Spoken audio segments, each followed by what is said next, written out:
back to the place I know, with the Mystery Shack and the forest gnomes. I'm already packed, so come on, let's go. Don't get me started, my heart's in Gravity Falls.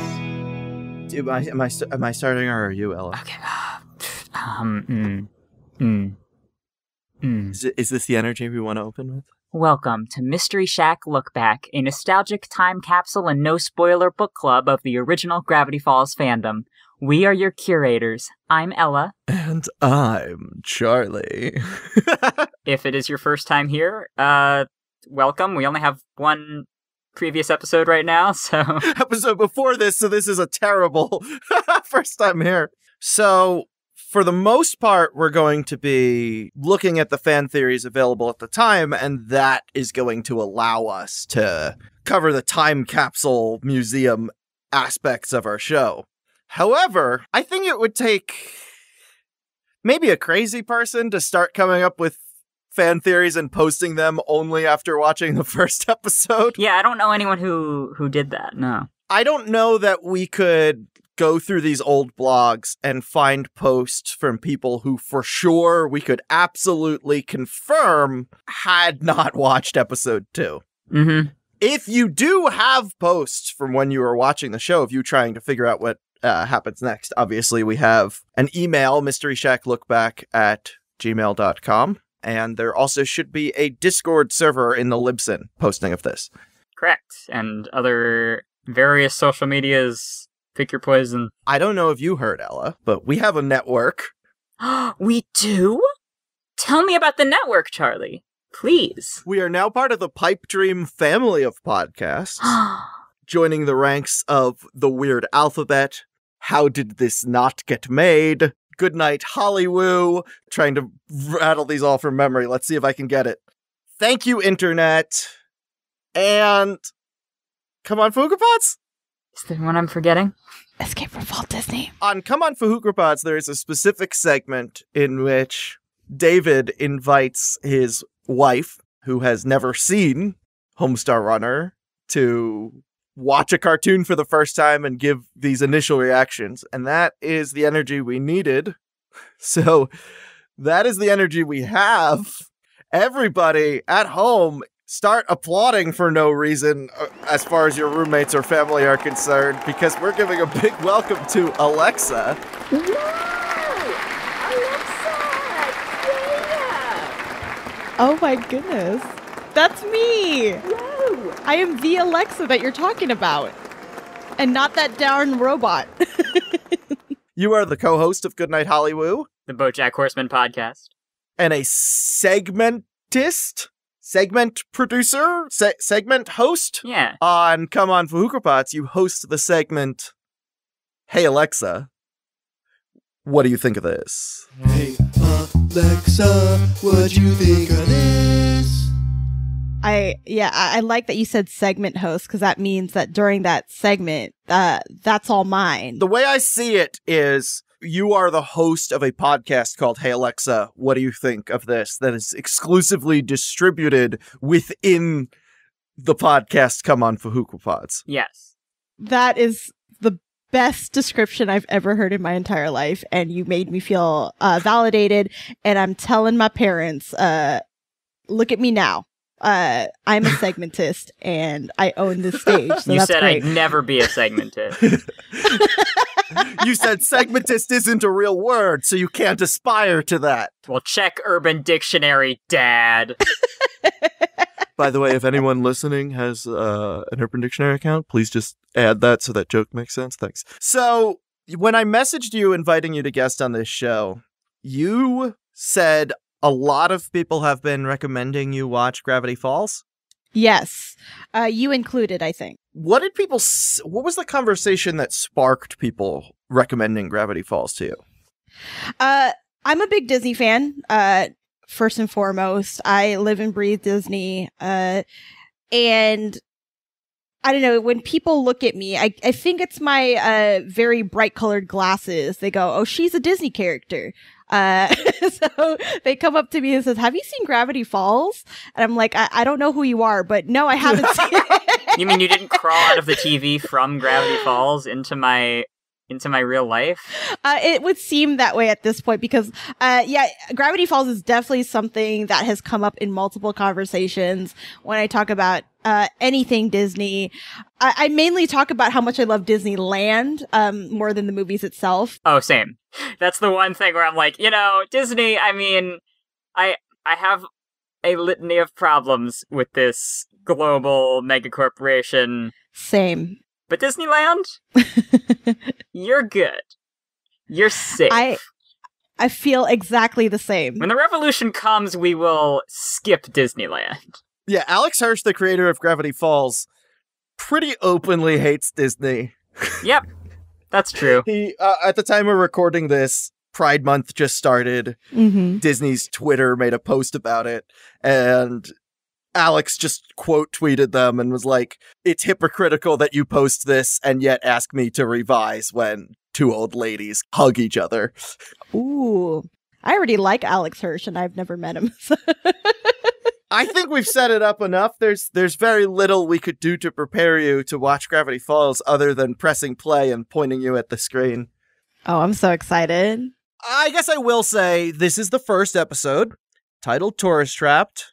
It was released June 15th, 2012, airing immediately after the premiere of the Disney Channel original movie Let It Shine, which I have only heard of from Gravity Falls Wikipedia. We'll cover Let It Shine eventually. Don't worry, Let It Shine fans. It will shine soon, don't worry. All right, here we go. You ready? Alrighty. Gravity Falls is a mystery to Dipper and Mabel. Until... What you reading? Some nerd thing? a hidden journal What is all this? reveals the clues. Sup? Norman is not what he seems. Think he might be a vampire? Shabam!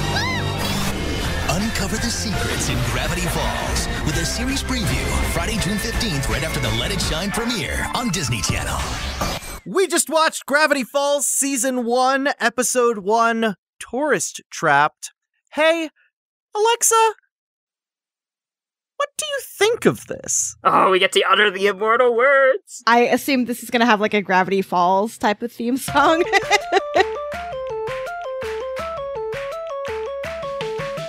Hey, Alexa, what do you think of this?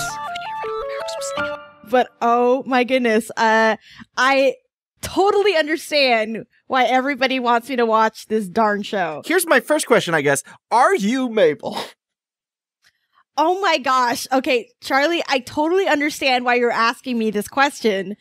Because, yes, I am 100% Mabel, and this explains why people would tell me to watch this unprompted. They're just like, have you seen Gravity Falls? It turns out that Mabel is basically me as a cartoon. Yes. And you're already a cartoon. So, like... I'm already a cartoon. Exactly. That's what my family says about me. That's such a high compliment. Exactly. I don't think they meant it as a compliment, but I'm taking it as a compliment. I always take it as a compliment. So in what ways is Mabel you? Okay, number one, flirting style. I had to shy away a little bit. I don't know if you saw me blushing. It's not just my blush that I applied, but exactly the way that she flirted was me when I had no idea. I mean, I thought I was a pretty good flirt. Did I get results from it? No.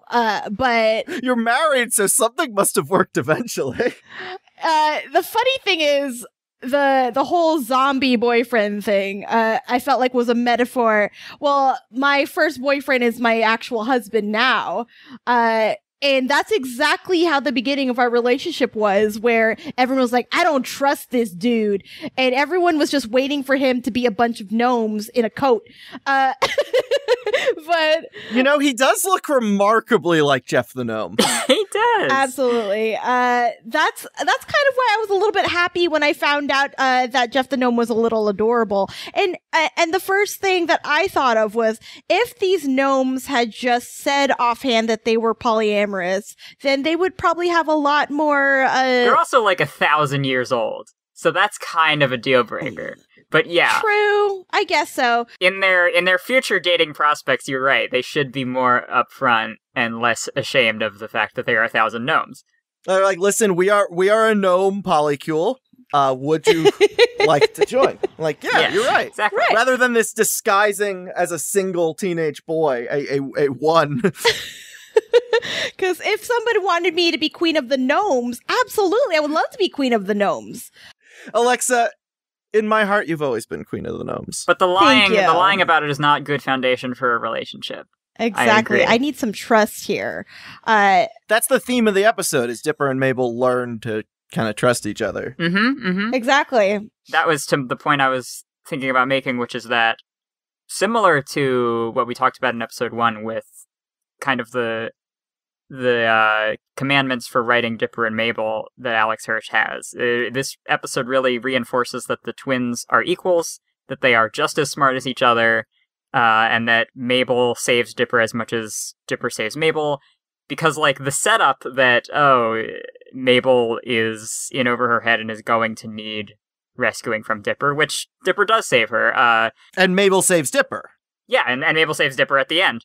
But the fact that the idea that it's one-sided is thrown out at the same moment that the zombie plot is thrown out. Because that conversation, Mabel brings all this, like, emotional intelligence, or she's like, it's just like, you're sweet, but you're gnomes, and it's not really gonna work out. It's like, what? Yeah, it's like, what? And so I think what's great, it's like a double subversion of the genre of the paranormal thing we thought we were going to encounter, and revealing that their relationship is more even than... Because, you know, we are narrated from Dipper's perspective. The show in general leans toward Dipper as a protagonist, I think, but only because, like, I mean, it's Alex writing his own perspective, but it's just so good at, like... Alex has also said that Mabel is the best character. That was by design and not a matter of opinion. Yeah, that's what I was going to ask also. Who is your favorite character and why is it Mabel? I always loved the gnome reveal because it was so... Because there's a fake out earlier where when he wants to say, I think he might be zombies, he accidentally turns to the gnome page. And There was a setup, yeah. the first time I watched this episode in 2013 with my friend Miles, we laughed a little bit when he accidentally turned to the gnome page, but when it revealed that he was right by accidentally turning to the gnome page, we had to pause, and I think we laughed for an entire minute. Like, our heads were light by the end of it. That was the hook for me for this whole show. When that reveal happened, I was like, oh, I'm going to love this show. I already love this show, and I never thought about it from a character standpoint until today, because it's a plot twist and revealing more about the characters at the same time, which just makes me love it even more. And I just want to hammer that in, how great that one moment is, and loved hearing your live reaction to it, Alexa. All right, just don't freak out, okay? Just keep an open mind. Be cool.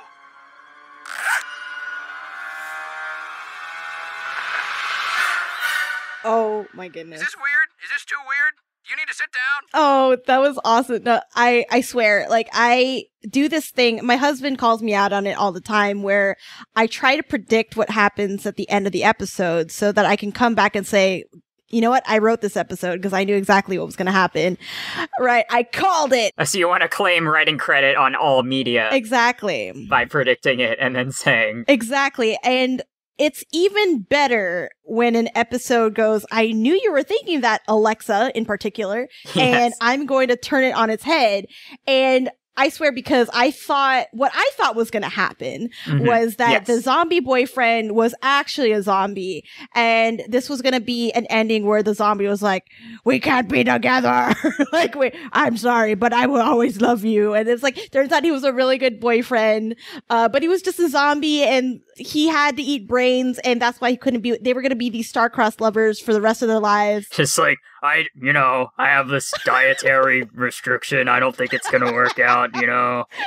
Exactly. And then when the gnome reveal happens, I went, this is why Gravity Falls was put on the map. Yup. It literally, yeah. In my mind, it is. It's what etched it into my frontal lobe. Yes. Exactly. And I was just like, oh my God, nothing was just random, because cartoons do that a lot where they're like, oh, throwaway joke, it's a leaf blower. She was making out with the leaf blower, and I can relate. And wait. Is there a story there? Okay, no. Okay, I'm going to replace leaf blower with pillow because that's what I practice on. Oh my God, you are Mabel.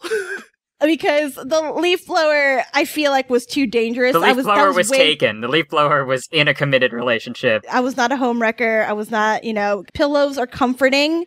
They cuddle you back if you let it. They're soft, and they're just there. Like, there's a pillow everywhere. And apparently it worked. I guess. I've heard nothing but good things. You've won awards from your kissing prowess. Oh, you won a kissy? The 2021 Smoochies Awards. It's just a statue. It's just a gold statue with lips on it. I can't believe I revealed my pillow kissing strategy on this podcast. This show is largely about the weird in-between nature of being a preteen. What I love about what this episode showed me, at least, was that they took the weird things about being a preteen and added it as a plot point in the story. So, oh yeah, I think the entire series arc, yes, is that. It's very validating for preteen me. And I love that you're Mabel. That is fantastic. Thank you. So you said you do have a sibling? I have two siblings. I definitely don't have that same relationship. Which it's funny because like Dipper is definitely the sibling that I wish I had growing up. Aww. I love my brothers. They're okay. I love my brothers. They're okay is a great sentence. Yeah, they're all right. They're more like Grunkle Stan to me. If I did relate to awkward sibling hug, and I absolutely cringed and laughed at that at the same time because I had one recently. I don't hug my brothers. We're not a very affectionate family, which is funny because I'm an affectionate person, but I don't like being affectionate with my own family.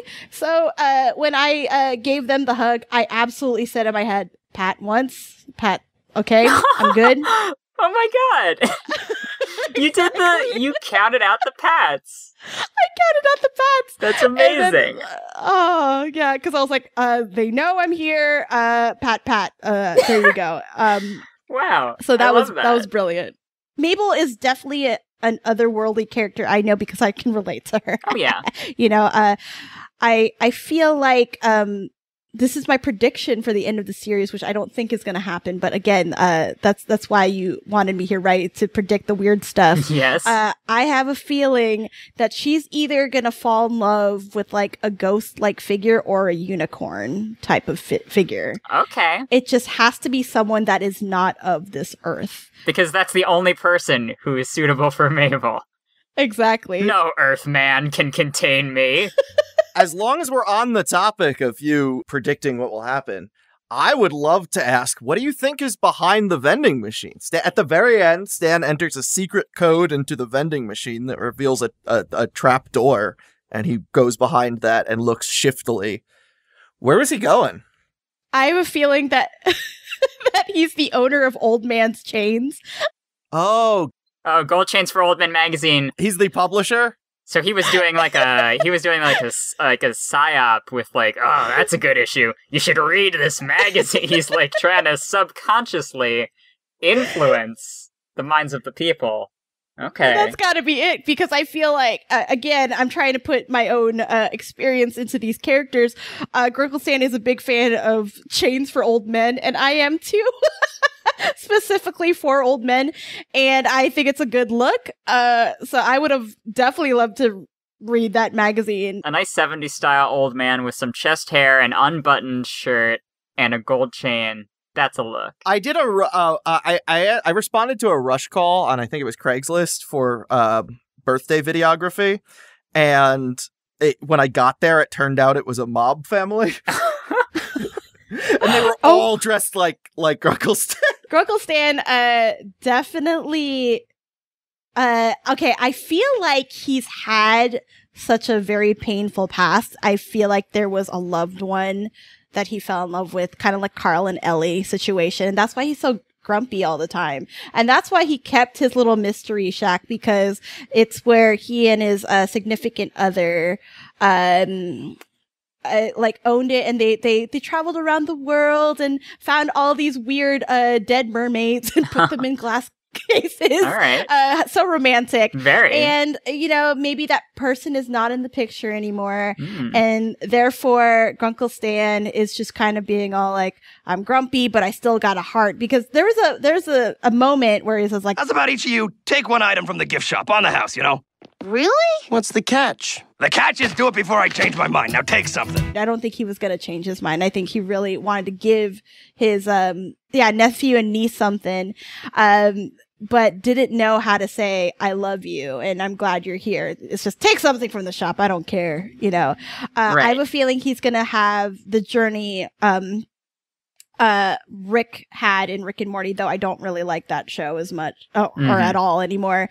I feel like he's going to be a less toxic version, hopefully, of Rick. And I think I think at the end, he's going to do something very noble. Like, he's going to be like, I'll save you from this bear, bear ghost. I don't know. So whatever. I was trying to think of a weird bear. No, yeah. This robotic bear, like, and then he's going to like sacrifice his arm or something. That's my prediction. When the journal says, I must hide these before he finds it, do you think that's the robotic bear or someone else? The robotic bear, Mr. Barrington, Mr. Barrington. I think is like his mortal enemy, and I think he's here to put less gravity in Gravity Falls. That's his whole thing. Because he's like, if I can't, you know... He's a robot. He's never known the joys of floating. And who wrote this journal warning us about the bear? Yeah. I thought that the journal was written by Grunkle Stan. Okay. I thought that was like, I thought that Grunkle Stan and his significant other wrote it together. Oh, okay. Interesting. Yeah, and they were like, these are all our adventures. And then the person that is no longer in the picture disappeared. Right. Because to protect the book. Oh my goodness. See, that's what I'm thinking. Love it. Or the robotic bear took them. I don't know. Maybe. The robotic bear. Is that what we're going to call the mysterious being from now on? The robotic bear? This has no bearing on robotic bearing. This has no bearing? nothing related to what you said or what's coming later. Just thinking about like what was my view of it when I had only watched this one episode was that like I thought it was a joke. Isn't it funny that I don't know why I can't get into the headspace of it anymore because it's framed so specifically as something that matters. Continuity was not a huge deal in animation at the time. That's probably part of it, yes. Which this show does minor things to show that. The most important one being Dipper changes his trucker hat at the end of the episode, and then in the next episode is wearing that hat. So I think I wasn't like... When people started asking about the vending machine, I was like, oh, is that going to be a thing? Yeah, a lot of this was me looking into what the fandom was talking about and being like, oh, I guess that's what we have to theorize on. Yeah, I guess that's a big question. Like, the absolute biggest one in the season 1 fandom was at the very last frame of the theme song, there is an image. What? Oh, I gotta take a look at this. Is this the Illuminati with a top hat? Yeah, so the Eye of Providence is in his best Mr. Peanut cosplay. So surrounding the Eye of Providence is, you could see the pine tree in the lower right there.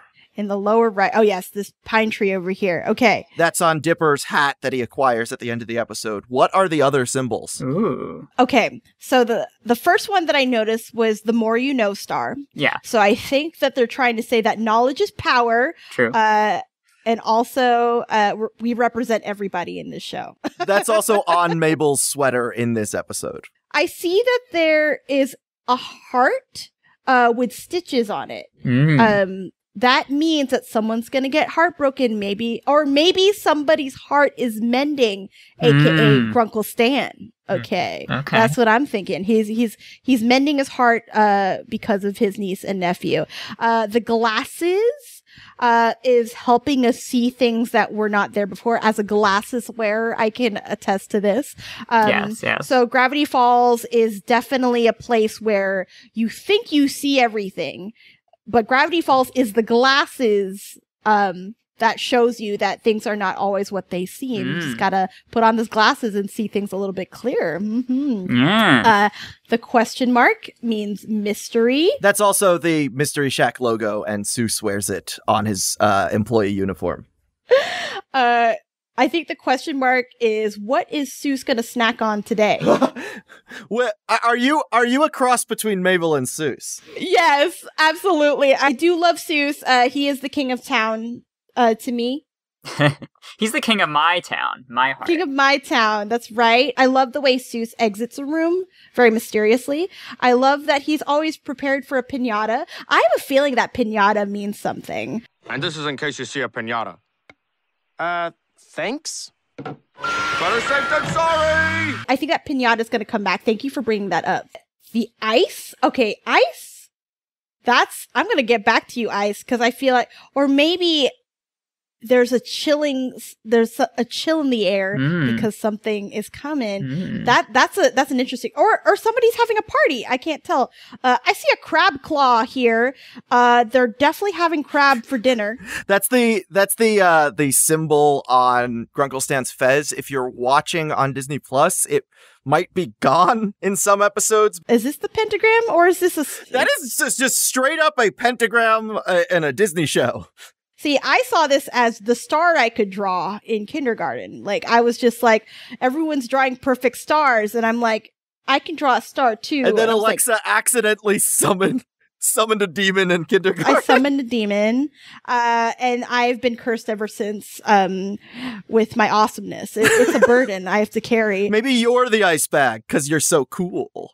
Oh, there we go. Okay, we're getting to the ice part. I see that this is not this is an interesting hand.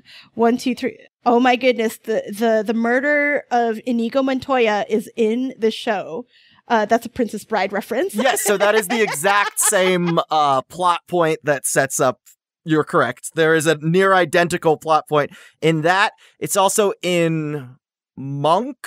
There is a search for a six-fingered man, but very specifically, the journal that Dipper reads about the mysteries from has reflective gold paper on the cover that displays a six-fingered hand with the number 3 in it. And from our knowledge of the six-fingered being is usually a villain, what if the six-fingered person is the significant other of Grunkle Stan? And, because that's what Gravity Falls would do to me. They would think, oh, Alexa, you thought that this was happening? I know about your Princess Bride knowledge. I know that what you're thinking. They'd pull the rug, yeah.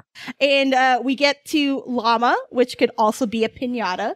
Yes, there we go. Oh, good catch. Yeah. Yeah. Bringing it all together.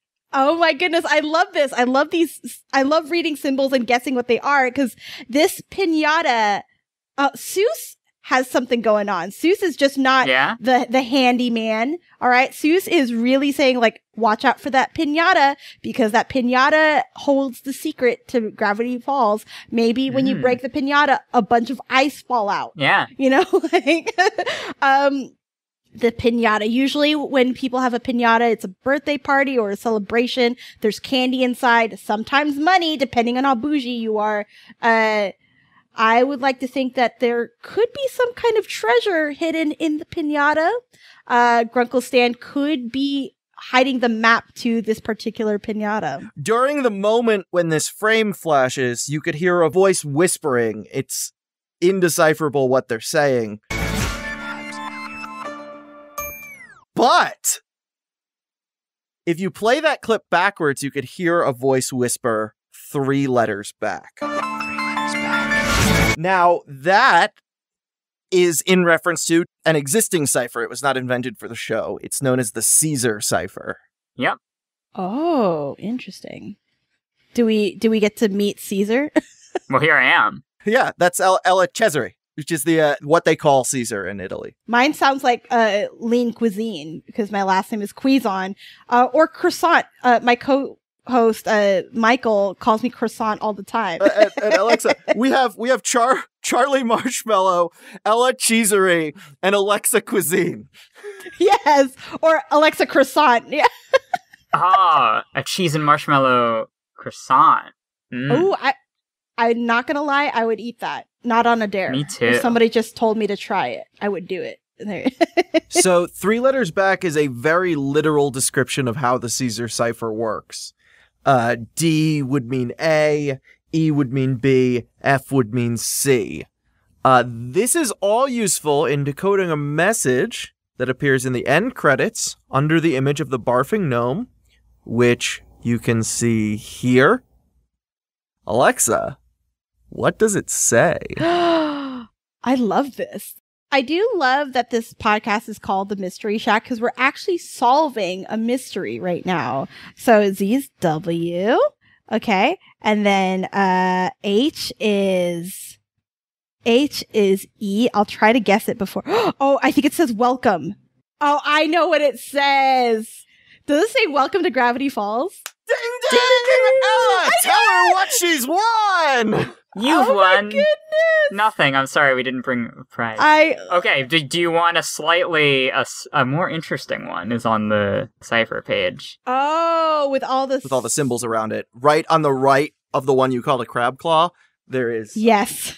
There it is. Okay, so it looks like S. It's S. There we go. S. Okay, and then there's a W. So it's T. Is it Stan is? Okay. There you go. Ding ding. Okay. Oh, wait, actually I have. Oh my goodness. Does it say not? Does that say not? Stan is not? Not. Oh my god. Is Stan not what he seems? Oh my goodness. He's not what he seems. Is he not a grunkle? Oh my goodness. I don't know. Maybe he's just a regular old keep uncle. Watching the show. Oh my goodness. You're gonna have to figure that out on your own, because oh my goodness. I'm so sad that I won't be watching it with you, because I feel like that was part of the fun. But Alexa, we will extend the opportunity for you to return when you are well acquainted with the world of Gravity Falls. Oh, you've already planned my return. Thank you. We're giving you homework. We already made you decode a message live. Oh yeah, I think we will. We've been looking for a new show to binge, and so I think this is perfect, especially because there's very much a lot of me and David in this show already, in this one episode. Wow. Oh my goodness. What a ride. Yeah, what a ride. What a Disney ride. Thank you for listening to Mystery Shack Look Back. I'm Charlie. I'm Ella. We had a lot of fun here today. We guested on Come On Fahookra Pods yesterday. That was Speemail Monster Truck. Tomorrow we are doing Interview, another Speemail. So if you enjoy hearing us talk to Alexa, we got a whole week of it. It's very exciting for us and hopefully for you too, but probably more so for us because we actually get to talk to Alexa and you unfortunately do not. But you can join the Discord for our podcast or for their podcast if you would like to talk to Alexa. Come On Fahookra Pods and Mystery Shack Look Back are both part of the Pipe Dream family of podcasts. You can find them on pipedreampodcasts.com. Welcome to the family. We're really happy to have you. Welcome to Gravity Falls. The Hey Alexa, What Do You Think of This jingle was written by Michael William Hunter, who provided vocals for our Gravity Falls cover. The instrumental for that cover was arranged by Sim and the Dimbulb, v2-0.tumblr.com. The instrumental of our theme song was performed by Brian Bryan. I sang that song and wrote that song. And I produced that song? I have my ukulele here live in person. Play us out, Ella. Take me back to the place I know with the mystery shack and the forest gnomes. I'm already packed, so come on, let's go. Don't get me started. My heart's in Gravity Falls. Am I allowed to curse here? I have no idea. Is this a PG-13 show? Because if it is... Ooh, we haven't decided. Why don't Why don't you try out some curses and we'll decide which ones you can keep and which ones we'll censor. Okay. I mean, Hot Jiminy, that was a good no, show. that's a little too spicy for us, I think. Yeah, I went there. I kind of pushed the limits on that.